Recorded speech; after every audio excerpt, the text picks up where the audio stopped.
I am looking at the raw operational data coming out of the February 28th strikes on Iran, and I need to tell you right now, what the mainstream media is reporting is the surface layer of something far more structurally catastrophic than the headline numbers suggest.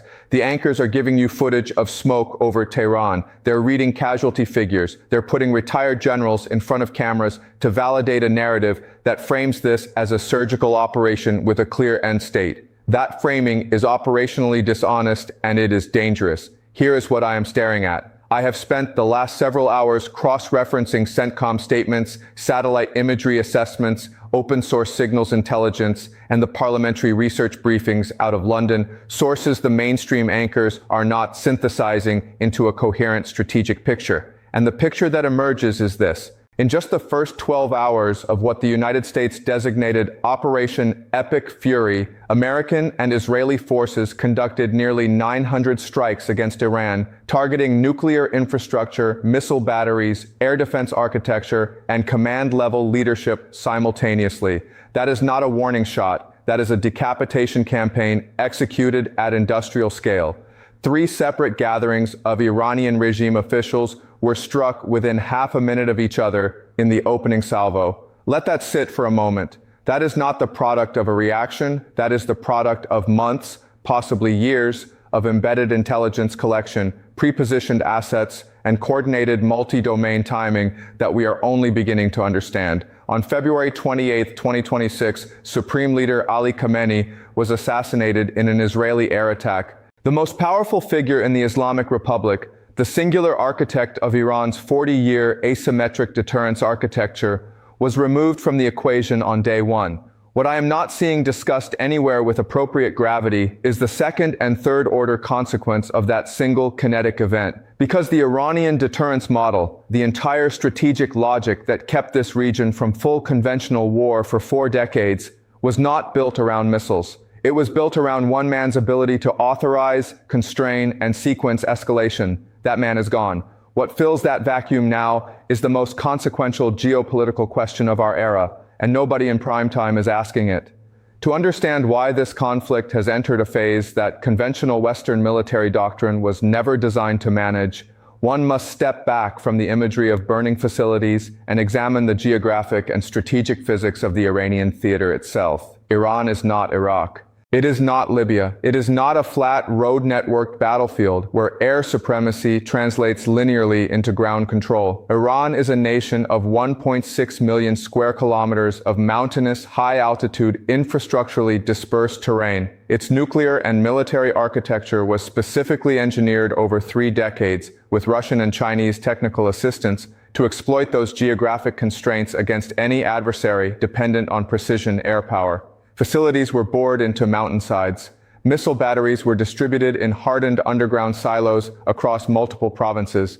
Command networks were deliberately decentralized so that no single strike, however devastating, could sever the operational loop. The subterranean Fordo fuel enrichment plant, the Natanz nuclear facility, the Hamadan and Tabriz air bases, and the Parchin military complex, these were not soft targets. These were engineered to absorb conventional strike packages. The fact that Operation Epic Fury prosecuted nearly 900 strikes in 12 hours tells us that planners understood this reality. Volume, not precision alone, was the operational solution to Iran's depth architecture. But here is the geographical constraint that no strike package solves: the Strait of Hormuz.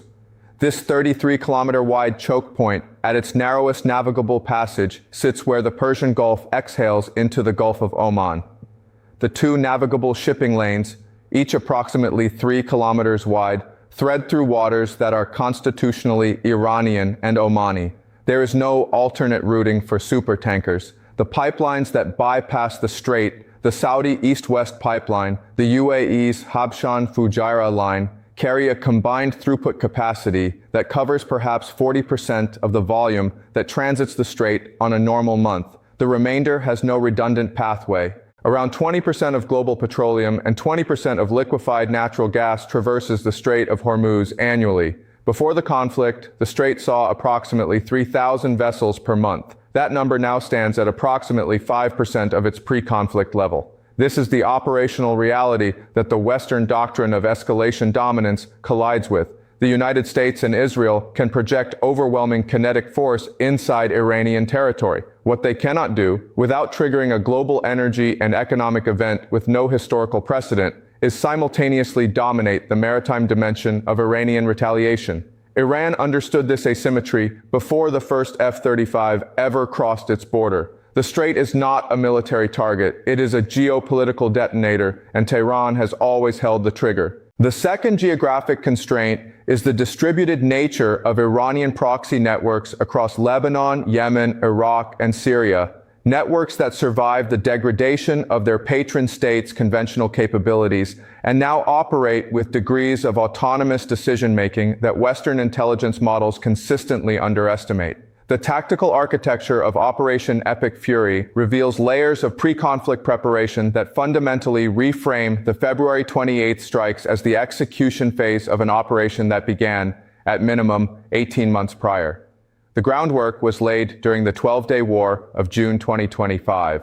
In the early hours of June 13, 2025, the Israeli Air Force launched 5 waves of airstrikes using more than 200 fighter jets, dropping more than 330 munitions against approximately 100 targets. Mossad operatives alongside commando forces simultaneously sabotaged Iran's air defense systems and missile infrastructure. Critically, an Israeli official confirmed that Mossad had smuggled precision weapons and established a covert drone base near Tehran, which were used to disable air defenses and secure air superiority for Israeli aircraft. That is not a tactical maneuver executed in the heat of crisis. That is a years-long clandestine infrastructure operation, a prepositioned kinetic network operating inside Iranian sovereign territory before a single declared hostility occurred.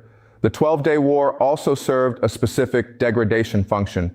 It eliminated Iranian human capital at a command level that cannot be rapidly replaced. That June 2025 operation killed 30 Iranian generals in minutes, as well as 9 nuclear scientists, the institutional knowledge layer of Iran's defense industrial complex. By the time Operation Epic Fury launched in February 2026, the Iranian IRGC was leading with a degraded command bench.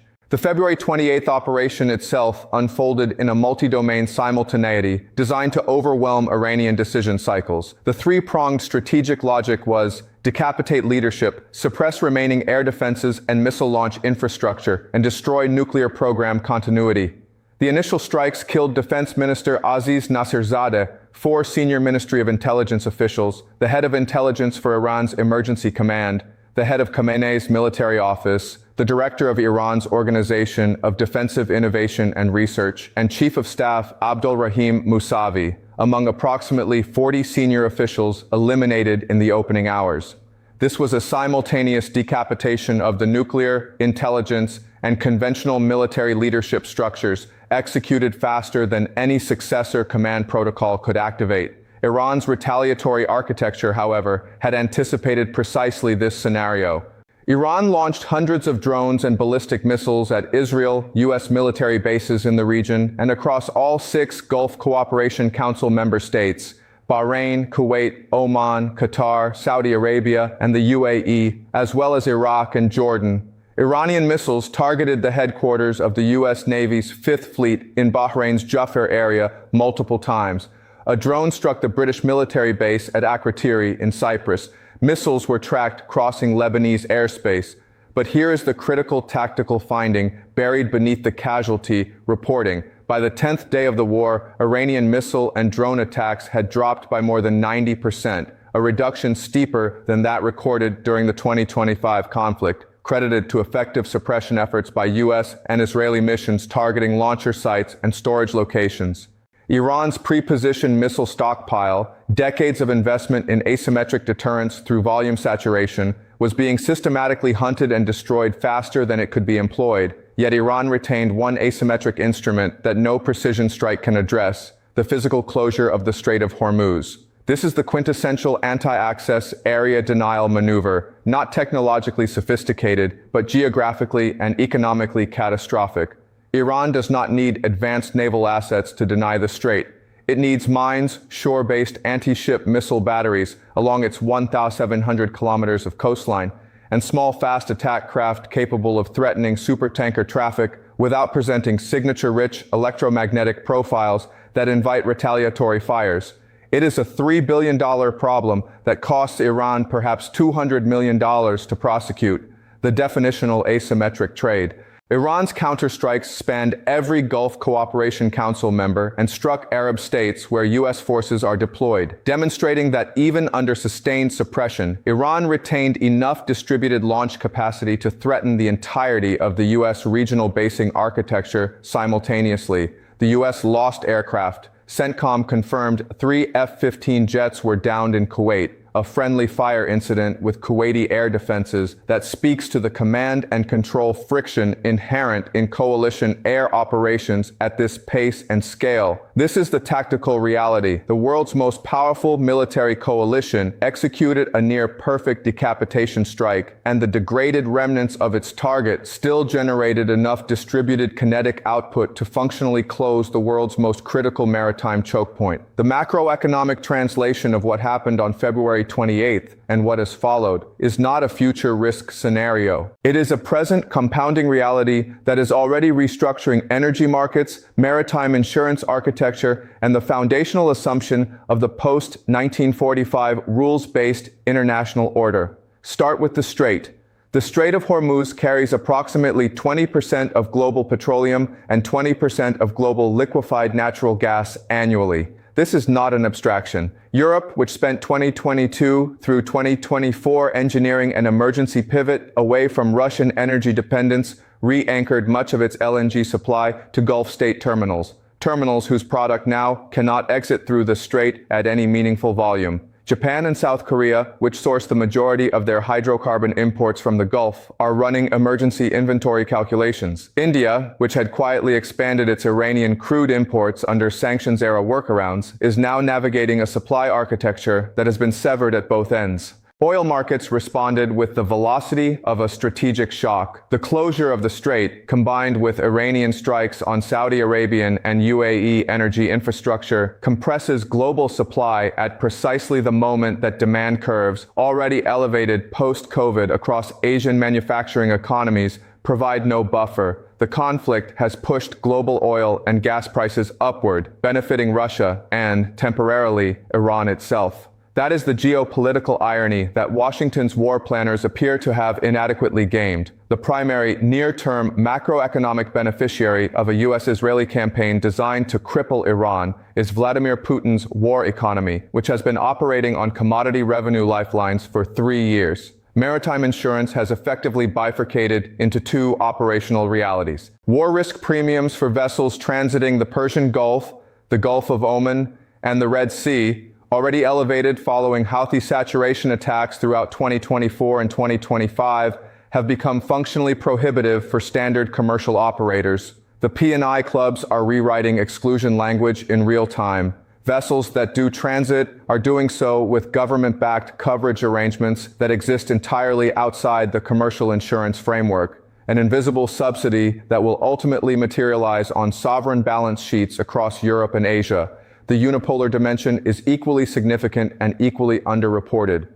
Iran's counterstrikes damaged UK military bases in Bahrain, Qatar, and Cyprus, drawing the Royal Air Force into a defensive combat posture. NATO's second-largest conventional land army, Turkey, sits directly adjacent to the northern Iranian operational theater. Pakistan, a nuclear state, is now the primary diplomatic mediator between the combatants. A fragile ceasefire declared on April 8th has already been challenged by a U.S. naval blockade of Iranian ports that Tehran argues violates the ceasefire terms from the moment of its implementation. The structural consequence is this: the post-1945 framework of U.S. guaranteed maritime freedom of navigation, the foundational assumption upon which 8 decades of globalized trade was constructed, has been demonstrably suspended in the world's most critical energy corridor. Every sovereign wealth fund, every energy ministry, every central bank risk desk in the non-Western world is now recalibrating its exposure to U.S. security guarantees.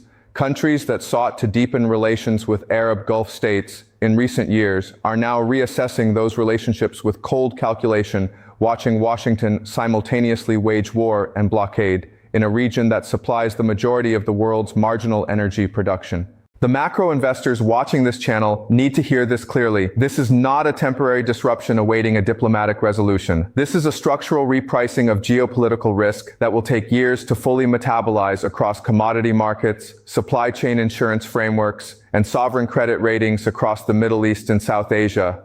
I want to leave you with the dilemma that I cannot resolve, and that I believe no one in Washington has resolved either. Path 1. Washington sustains and intensifies Operation Epic Fury, maintains its naval blockade of Iranian ports, and presses for the kind of regime collapse that Trump explicitly cited as a war objective. The operational logic is coherent. Iran's conventional and nuclear military architecture is being systematically dismantled. Its missile stockpile is being suppressed. Its leadership layer has been devastated. But the strategic cost of this path is a Strait of Hormuz that remains functionally closed for months, potentially longer. While energy markets continue repricing, global inflation absorbs a persistent supply shock, and China quietly positions itself as the indispensable mediator of whatever post-war Persian Gulf order emerges. Washington wins the kinetic campaign and loses the macroeconomic and diplomatic century. Path 2. Washington accepts the Pakistani-mediated ceasefire framework, lifts the naval blockade, and negotiates a nuclear agreement with whatever successor government emerges in Tehran. The strait reopens, energy markets stabilize, but the precedent is now permanently set. Iran closed the world's most critical maritime choke point, absorbed the most intensive strike package in the history of the region, and negotiated its way to survival. Every adversary of the United States in Pyongyang, Beijing, and Moscow is writing that lesson into their deterrence doctrine right now. That is the dilemma I'm asking you to think through. Drop your tactical assessment in the comments below. I read every one of them. Subscribe and hit the notification bell. Tomorrow's briefing covers what China's strategic position in the post-Khamenei power vacuum actually means for Taiwan. You will not want to miss that one.